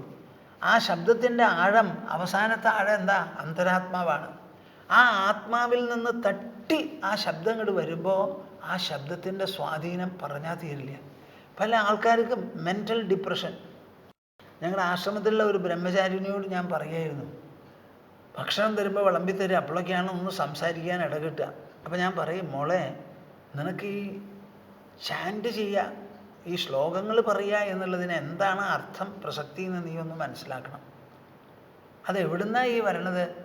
അധ്യാത്മമായ ഒരു കോശത്തിൽ നിന്ന് ആ ശബ്ദം നമുക്ക് പുറപ്പെടുവിക്കാൻ സാധിച്ചാൽ അതിൻ്റെ സ്വാധീനത്തിൽപ്പെട്ട് രോഗങ്ങൾ മാറും, മനോരോഗങ്ങൾ അസ്തമിക്കും, ആരോഗ്യം ഉദിച്ച് നിലനിൽക്കും. ഒരു മനുഷ്യനെ നിർഭയനാക്കി തീർക്കുന്നതാണ് ശബ്ദം. കൃഷ്ണൻ ശബ്ദം കൊണ്ടല്ലേ അർജുനൻ്റെ രോഗം, അർജുനൻ്റെ വിഷമം പരിഹരിച്ചത്. രാമൻ്റെ ഡിപ്രഷൻ വസിഷ്ഠൻ ശബ്ദം കൊണ്ടല്ലേ പരിഹരിച്ചത്. വേറെ എന്താ വസിഷ്ഠൻ ഉപയോഗിച്ചത്? പക്ഷെ ആ വരുന്ന ശബ്ദങ്ങൾ മുഴുവൻ അന്തരാത്മാവിൻ്റെ വൈഭവം വെളിപ്പെടുത്തുന്നതായിരുന്നു. ഇപ്പോൾ ശ്രീമദ് ഭാഗവതം എടുത്ത് വായിക്കൂ, അവിടെ പദാനുപദം പറയണത് എന്താ? നമ്മുടെ ഉള്ളിലുള്ള സത്താവിശേഷത്തിൻ്റെ വൈഭവം, പ്രപഞ്ചത്തിലുള്ള ഈശ്വരൻ്റെ ഗുണമാഹാത്മ്യങ്ങൾ, അതാണ് അവിടെ പ്രതിപാദിക്കുന്നത്. ആ പ്രതിപാദിക്കുന്ന കേൾക്കുമ്പോൾ പ്രപഞ്ചത്തിൻ്റെ സ്വാധീനങ്ങളാണല്ലോ കാമക്രോധാദികൾ മുഴുവനും. അത് മുഴുവനും പുഷ് പുഷ് പുഷ് തട്ടി അങ്ങോട്ട് പോവും. നിങ്ങൾക്കത് എത്രത്തോളം താതാത്മ്യത്തോടു കൂടി ചൊല്ലാനോ കേൾക്കാനോ പറ്റുമോ എന്നുള്ളതാണ് ചോദ്യം.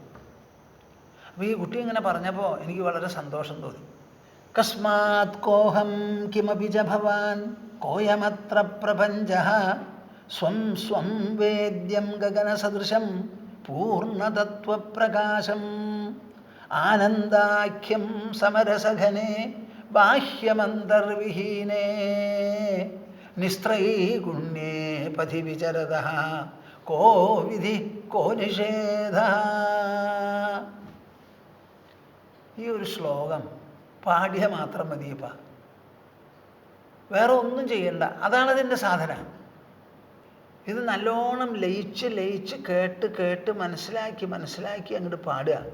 കസ്മാത് കോഹം കിമപി ച ഭവാൻ കോഹ്യമത്ര പ്രപഞ്ചഃ. ചോദ്യങ്ങൾ ചോദിക്കുക, മനസ്സിൽ നിന്ന് നിർഗളിക്കണം. കസ്മാത് കോഹം. നമ്മൾ പെട്ടെന്ന് ഇങ്ങനെ അഹം, ഞാൻ എന്നിങ്ങനെ പറയണം. അമ്മ പറയുന്നുണ്ട്, ഞാൻ എന്ന് പറഞ്ഞാൽ നീ. കുട്ടിയെ പറഞ്ഞ് പഠിപ്പിക്കുക. അങ്ങനെ പഠിപ്പിക്കുന്ന സമയത്ത് കുട്ടി സമ്മതിക്കണം, എന്താ അതിലും നോക്കിയാൽ കാണാമല്ലോ ഒരു ശരീരം ഉണ്ടെന്ന്. അതിനെങ്ങനെയാണ് പരാമർശിക്കുക? അപ്പം ഞാൻ എന്ന് പറയുന്നു. ഈ പറഞ്ഞു കൊടുക്കുന്ന സമയത്ത് എന്താണ് ഈ ഞാൻ?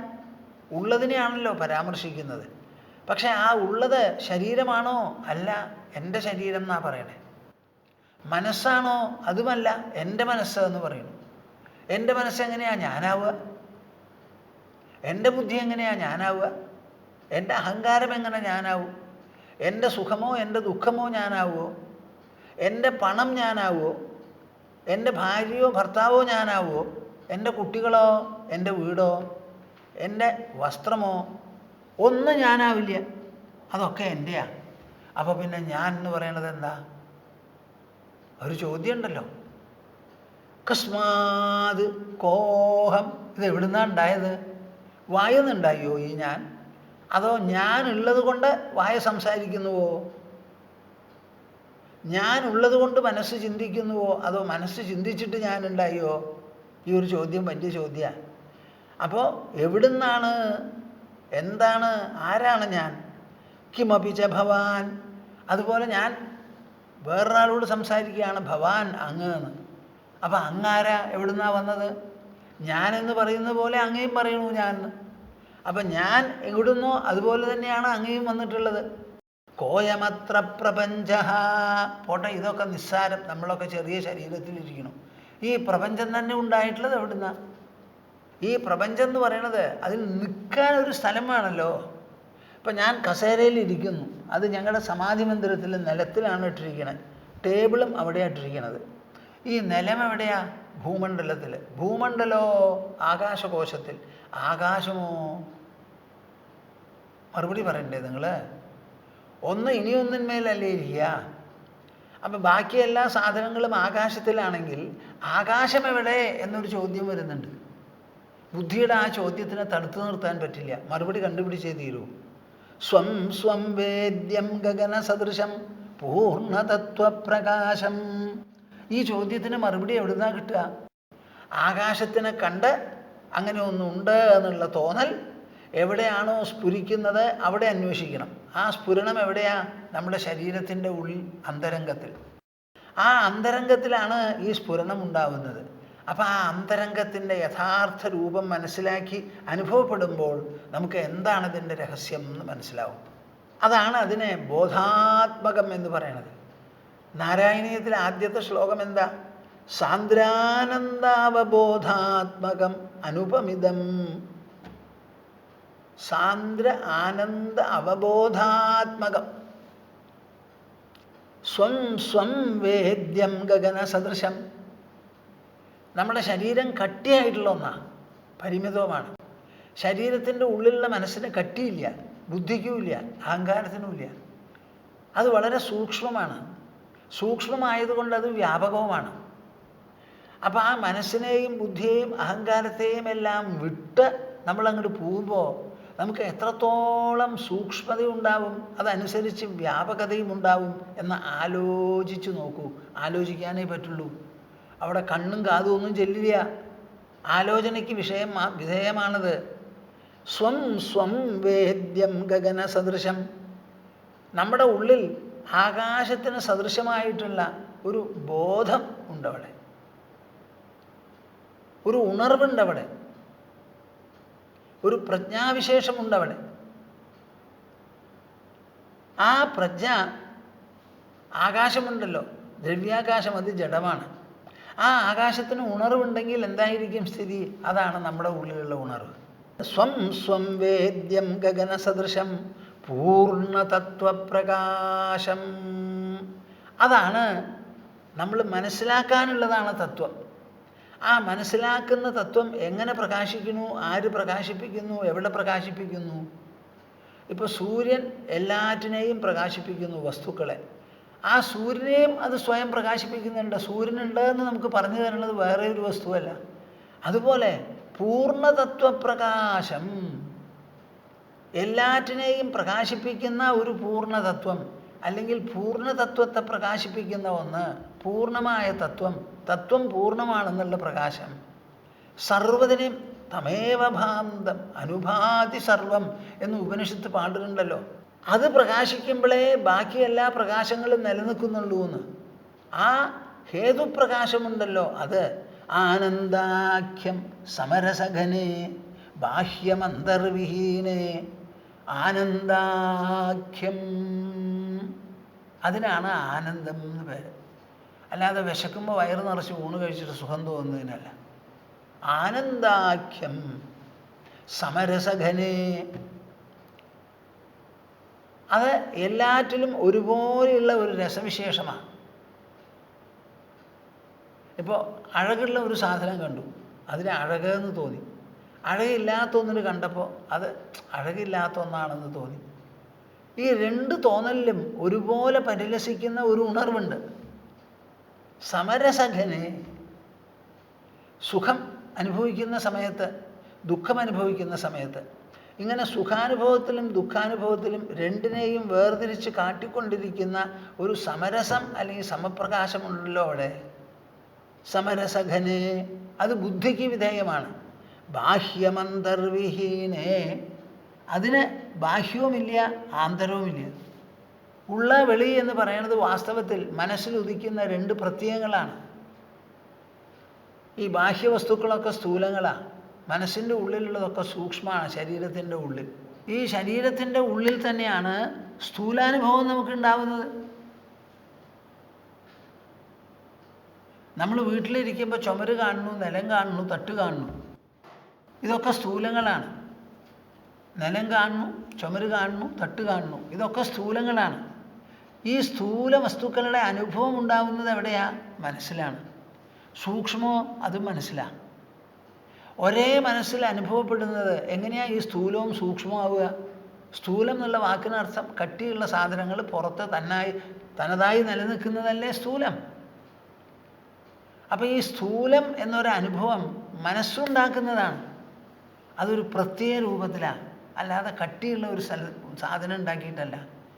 അപ്പോൾ ഈ ബാഹ്യം എന്നൊരു ബോധവും ഉള്ള എന്നൊരു ബോധവും ഇത് രണ്ടും ബോധരൂപത്തിലുള്ളതാണ്. അവിടെ ബാഹ്യം ആന്തരം എന്നുള്ള വിഭജനമില്ല. ആനന്ദാഖ്യം സമരസഘനെ ബാഹ്യമന്തർവിഹീനേ നിസ്ത്രൈഗുണ്യേ പഥി വിചരതഃ.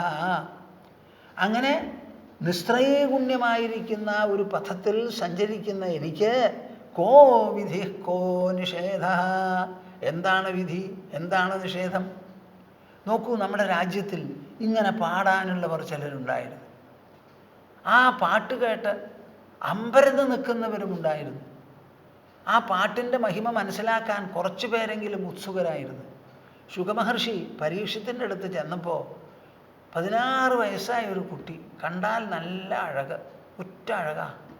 അങ്ങനെ ഒരു കുട്ടി നൂല് ബന്ധമില്ലാതെ നടക്കുന്നു. ആർക്കാ അതിൽ കൗതുകം തോന്നുക? കുട്ടികൾക്കാണല്ലോ ഉണർന്നവൻ്റെ ദൂഷ്യമില്ലാത്തത്. പിന്നെയോ അപൂർവം ചില സ്ത്രീകൾക്ക് ഭക്തി തോന്നും. ഈ കുട്ടികളും സ്ത്രീകളും കൂടി ചുറ്റപ്പെട്ടിട്ടാണ് ഈ ശുഗമഹർഷി നടന്നു ചെന്നപ്പോൾ സ്ത്രീകളും ഉണ്ട്, കുട്ടികളും ഉണ്ട് കൂടെ. സ്ത്രീകൾ അവരുടെ നൈർമല്യം കൊണ്ട് അവർക്ക് അഴക് തോന്നി, കുട്ടികൾക്ക് അവരുടെ കൗതുകം കൊണ്ട് അഴക് തോന്നി. അവിടെ ചെന്ന് മഹാരാജാവും വലിയ സദസ്സുമൊക്കെ കണ്ട് നമസ്കരിക്കണ കണ്ടപ്പോൾ അവർക്ക് മനസ്സിലായി, ഇത് നമ്മൾ കൂടെ നടക്കേണ്ട ആളല്ല, ഞങ്ങൾ പോയി കളയാന്ന് പറഞ്ഞ് എല്ലാവരും പോയി.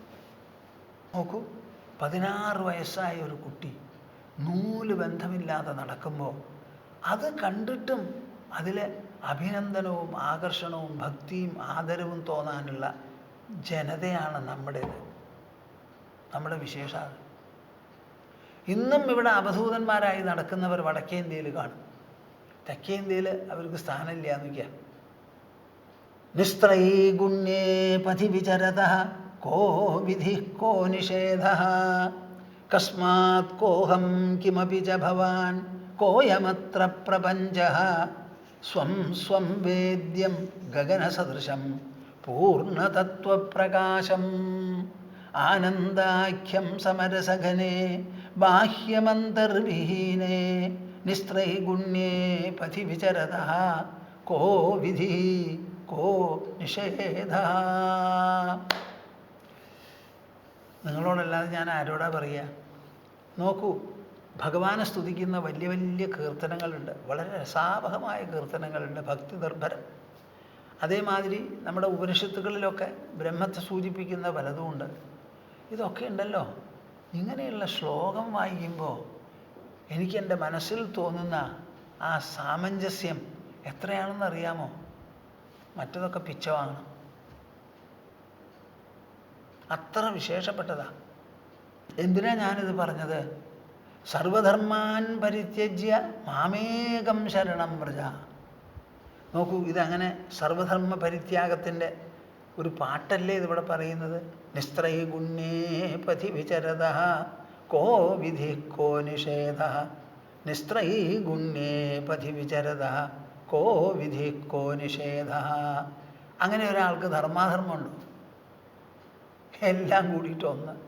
അകവും ഇല്ല, പുറവും ഇല്ല, സ്ഥൂലവും ഇല്ല, സൂക്ഷ്മവും ഇല്ല, ഇഹ ഇല്ല, പരയില്ല, ഒന്നുമില്ലാത്തൊരു വിശേഷപ്പെട്ട ഒരു നിറവും ഒരു മികവും ഒരു തിറവുമൊക്കെയാണ്.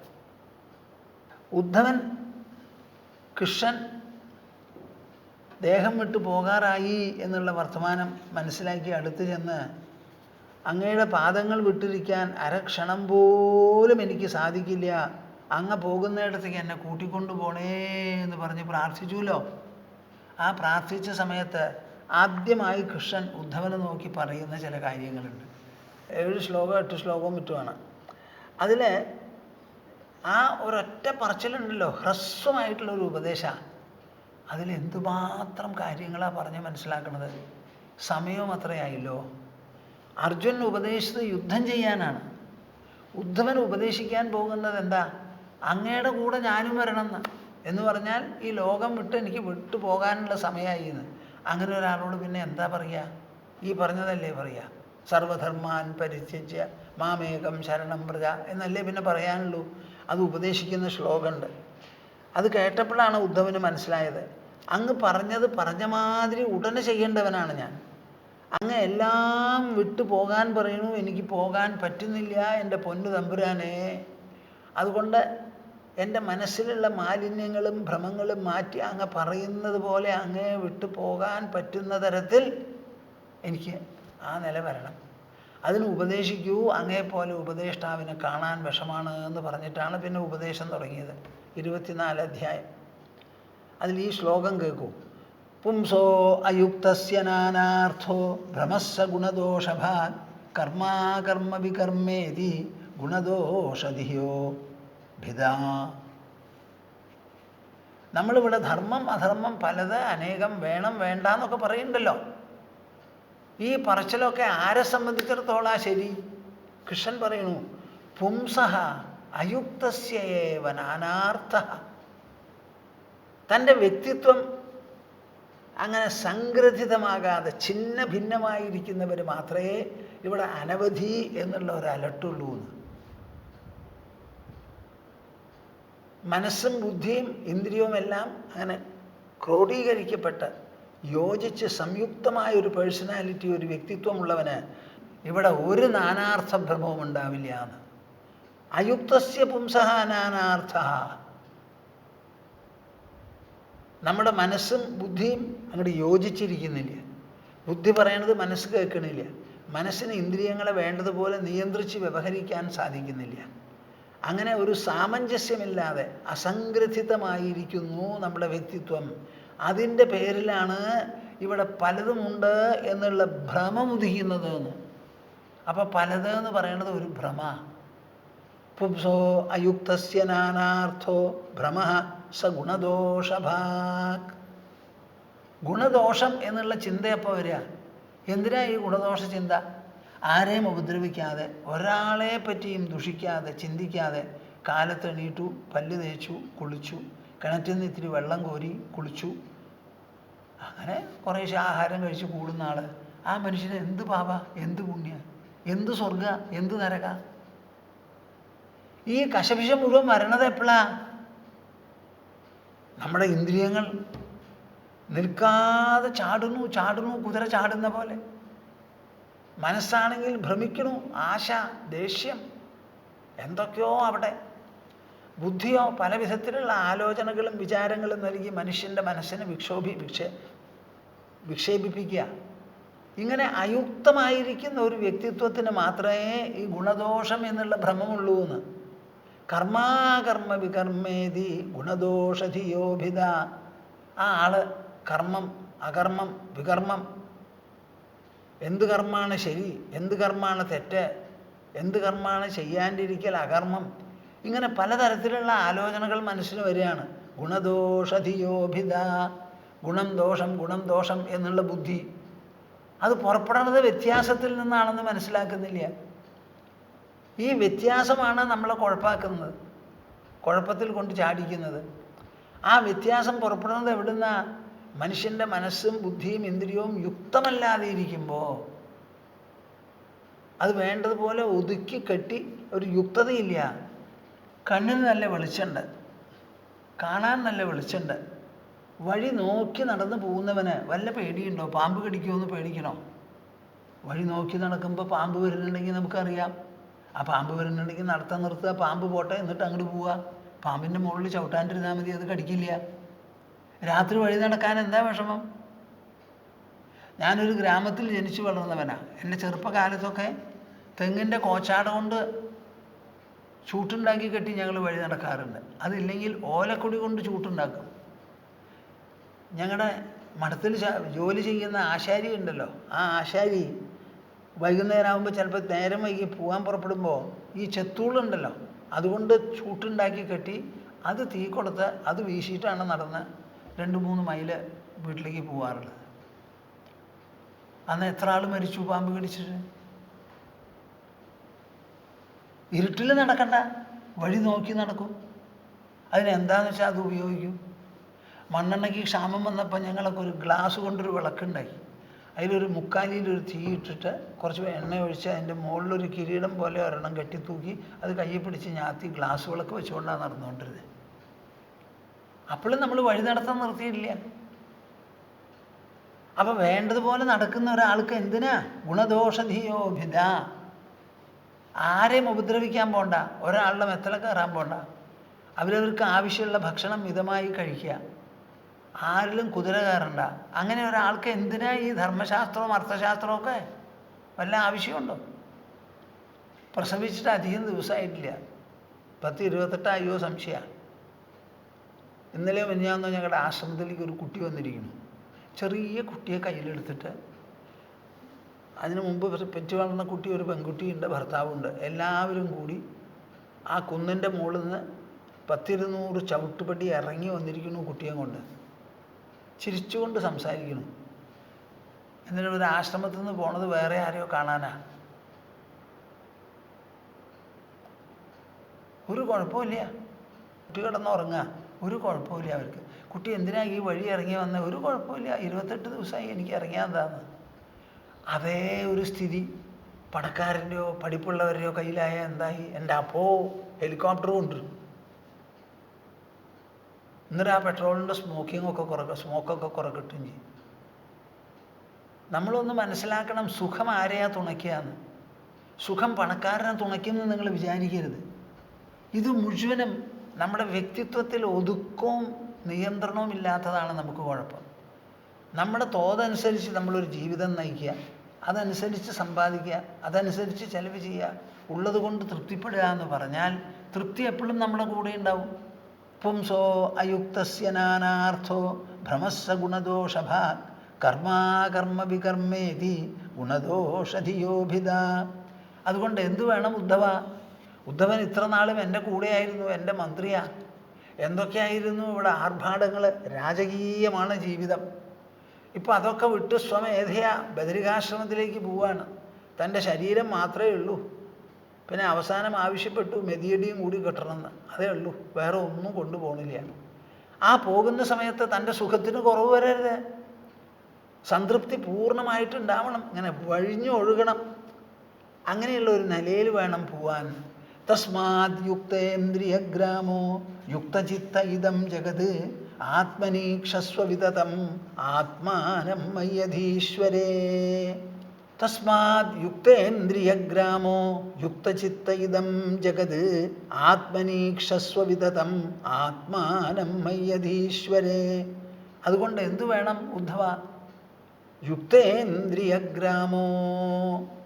ഇന്ദ്രിയങ്ങൾ തന്നെ, കണ്ണ്, മൂക്ക്, ചെവി, നാവ്, ത്വക്ക്. ഈ ഇന്ദ്രിയങ്ങളുടെ സമൂഹം 5 ഇന്ദ്രിയങ്ങളും ഒരുപോലെ യുക്തമായിരിക്കണം. കണ്ണ്, കാത്, മൂക്ക്, നാവ്, ത്വക്ക് എല്ലാം തന്നെ ഒരുപോലെ യുക്തമായിരിക്കട്ടെ, സ്വാധീനത്തിലിരിക്കട്ടെ. യുക്തചിത്ത ഇദം ജഗത്. അതുപോലെ ഈ സ്വാധീനം മനസ്സിലും വേണം. എന്നിട്ട് ഈ ലോകത്തിന് മുഴുവനും ആത്മനി ഈക്ഷസ്വ വിതതം. നിങ്ങൾ കേൾക്കണുണ്ടോ കൂട്ടരെ? ആത്മനി ഈക്ഷസ്വ വിതതം. നമ്മൾ ഈ ലോകത്തിന് മുഴുവൻ കാണുന്നുണ്ട്, വിസ്തൃത ലോകം. കാണുന്നതും അനുഭവിക്കുന്നതും എവിടെയാ? നമ്മുടെ ഉള്ളിലാണ്, ശരീരത്തിൻ്റെ ഉള്ളിലാണ്. അപ്പം ശരീരത്തിൻ്റെ ഉള്ളിലുള്ള മനസ്സിലാണ് ഈ ലോകപ്പതിപ്പുകൾ എന്നുണ്ടെങ്കിൽ ഈ ലോകം മനഃപ്പതിപ്പുകൾ മാത്രമല്ലേ? അതേന്ന് പറയേണ്ടി വരുമല്ലോ. പറയുന്നുണ്ടോ നിങ്ങൾ? ഞാൻ അനുഭവിക്കുന്നുണ്ടെങ്കിലും ഈ സാധനം ഞാൻ കാണുന്നു, അനുഭവിക്കുന്നുണ്ടെങ്കിൽ ഇത് പുറത്താണ് നിൽക്കുന്നത്. എനിക്ക് അനുഭവം എൻ്റെ ശരീരത്തിൻ്റെ ഉള്ളിലാണ്. അപ്പം ഈ കണ്ണാടിയുടെ കൂടെ ഞാൻ അനുഭവിക്കുന്നുണ്ടെങ്കിൽ ആ അനുഭവം എൻ്റെ ഉള്ളനുഭവമാണ്.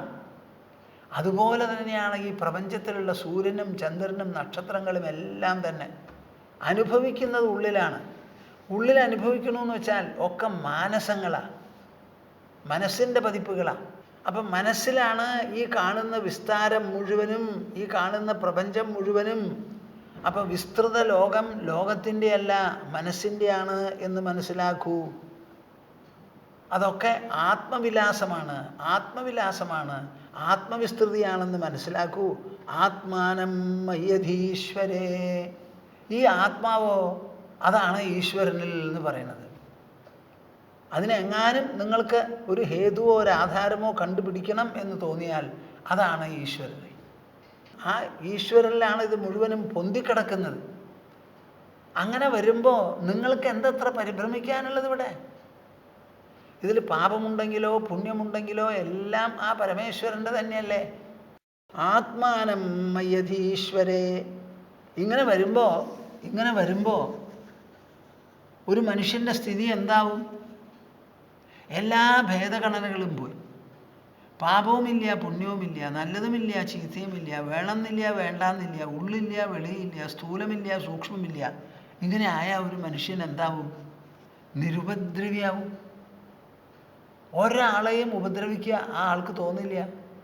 തൻ്റെ മനസ്സ് ശുദ്ധമായി പവിത്രമായി ആ ആളെ എങ്ങനെ ജീവിക്കും ചോദിക്കുമ്പോൾ കൃഷ്ണൻ പറയാണ്, ദോഷബുദ്ധ്യോ ഭയാതീതോ നിഷേധാന്ന നിവർത്തതേ ഗുണബുദ്ധ്യാച വിഹിതം ന കരോതി യഥാർഭകഃ.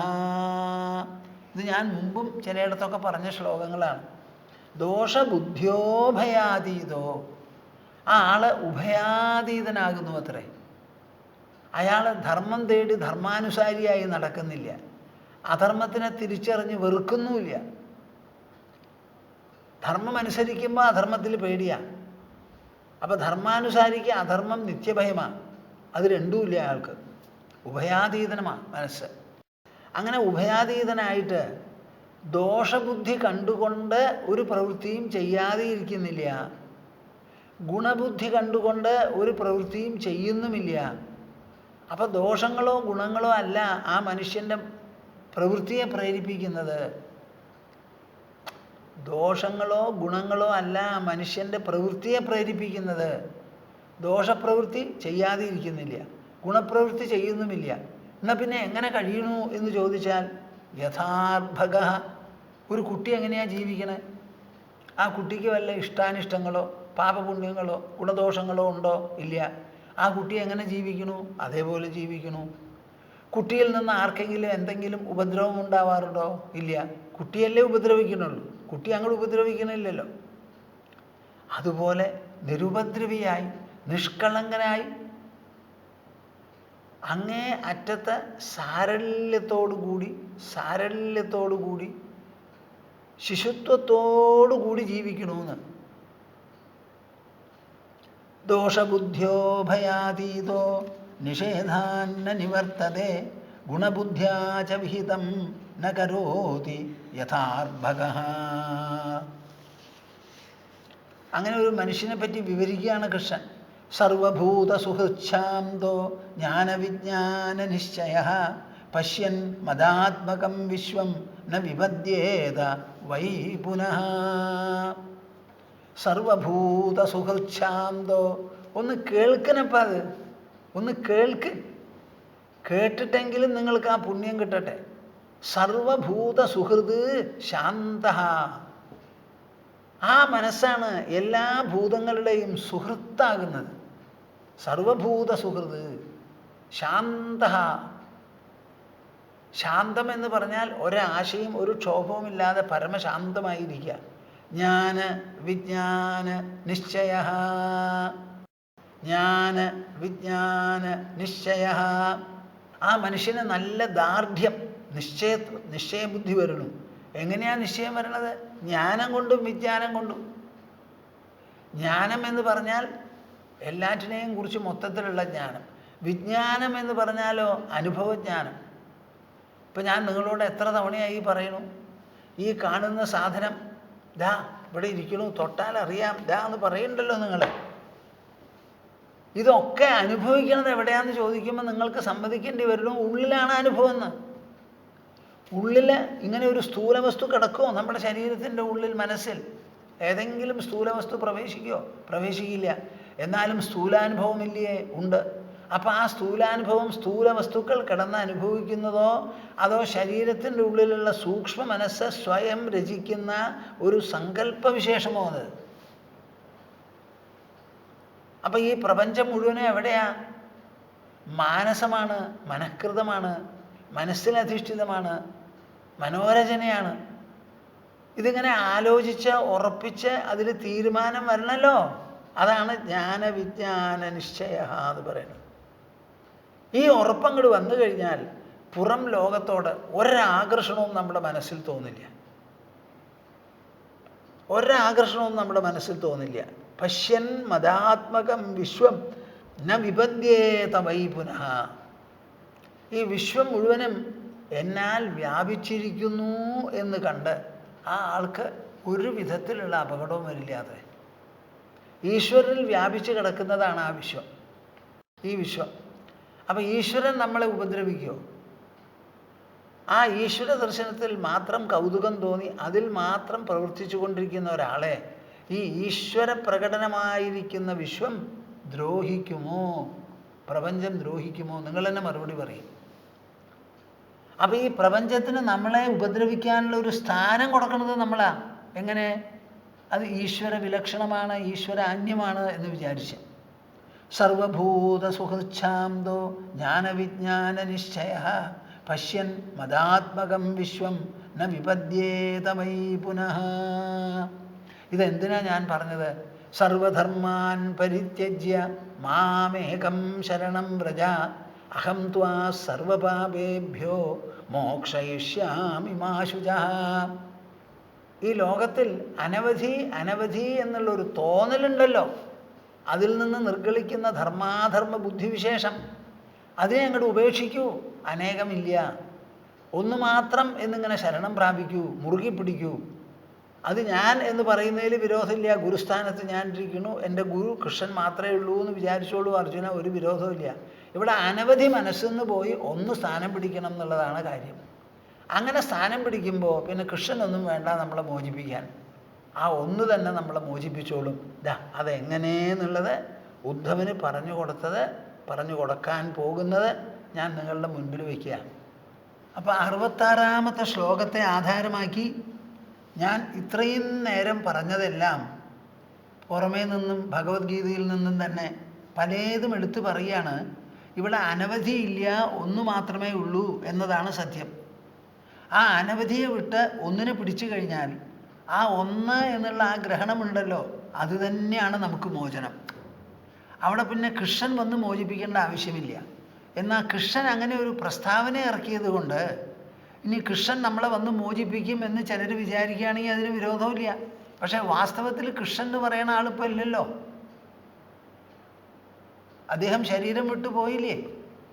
അപ്പം അദ്ദേഹത്തിൻ്റെ പ്രസ്താവനയ്ക്ക് അദ്ദേഹം നേരിട്ട് വന്ന് നമ്മളെ മോചിപ്പിക്കുന്നില്ല. ഇപ്പോൾ അർജുനനെ മോചിപ്പിക്കണു എങ്ങനെയാ? എടുത്ത് പല്ലക്കിൽ കയറ്റിയിട്ടാണ് മോചിപ്പിക്കണേ. കൃഷ്ണൻ അർജുനനെ തൊട്ടില്ലല്ലോ, പറഞ്ഞ് മനസ്സിലാക്കിയല്ലേ ഉള്ളൂ. ഇനി കൃഷ്ണൻ രണ്ടാമത് വന്ന് നമ്മളെ പറഞ്ഞ് മനസ്സിലാക്കാൻ പോകുന്നില്ല. അതുമാത്രമല്ല, അർജുനൻ പോലും ആവശ്യപ്പെട്ടപ്പോൾ പറഞ്ഞ് മനസ്സിലാക്കാൻ പറ്റാതെ വന്നു രണ്ടാമതൊരു തവണ. അതവിടെ ഇരിക്കട്ടെ. അപ്പം കൃഷ്ണനല്ല വന്ന് നമ്മളെ മോചിപ്പിക്കാൻ പോണത്. അദ്ദേഹത്തിൻ്റെ പ്രസ്താവനയിലുള്ള സത്യം അതിന് അധികാരം നൽകുന്നു. അനവധി എന്നുള്ള ഭ്രമമാണ് നമുക്ക്.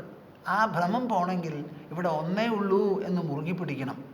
അപ്പോൾ ഒന്നേ ഉള്ളൂ എന്ന് മുറുകി പിടിച്ചാൽ അതോടുകൂടി അനേകത്തിൽ അധിഷ്ഠിതമായിരിക്കുന്ന സർവ്വഗണനകളും പറന്ന് പറന്ന് അങ്ങോട്ട് പോകും.